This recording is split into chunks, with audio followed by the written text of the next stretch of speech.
మీరు సైకలాజికల్లీ వీకా లేదా సైకలాజికల్లీ స్ట్రాంగా అని తెలుసుకోవడానికి కొన్ని సైన్స్ ఉన్నాయి. There are few signs to know whether you are mentally weak or strong. ఏంటవి? వీళ్ళు ఎలా అంటే ప్రాబ్లమ్స్ గురించే మాట్లాడుతూ ఉంటారు. ఏం మాట్లాడినా సరే తిప్పి తిప్పి మళ్ళీ ప్రాబ్లంకే వస్తారు. ఇలాగ అయిపోయింది, అలా అయిపోయింది, ఇలా కానీ సొల్యూషన్ వైపు దారి వెళ్ళదు. సొల్యూషన్ ఏంటి అనేటువంటిది ఆలోచన చెయ్యరు. సో ఎప్పుడూ ప్రాబ్లం గురించే మాట్లాడుతుంటే ఆ లూప్లో పడిపోయి ఇంకేం జరుగుతుందో చెప్పండి? ఏమీ జరగదు. ఇంకొకరి తప్పులకు కూడా వీళ్ళే టెన్షన్ ఫీల్ అయిపోతూ ఉంటారు. మనం ఇక్కడ ఎవరు పర్ఫెక్ట్ కాదు, అందరం తప్పులు చేస్తాం. సో ఎవరినో మార్చాలని, వాళ్ళని కంట్రోల్ చేయాలని మీరు ట్రై చేస్తూ ఉంటే అది waste. So nobody is perfect. So మిమ్మల్ని మీరు ఫస్ట్ కరెక్ట్ చేసుకోవాలా, ఫోకస్ అంతా మీ మీద పెట్టాలా.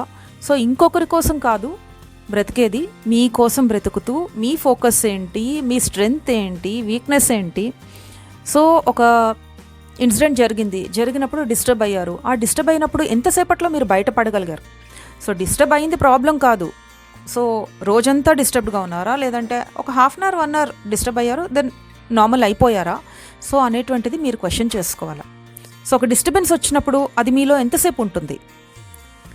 హాఫ్ అన్ అవరా, 1 డేనా, లేదంటే 2 అవర్సా? ఎంత టైం ఉంటుంది?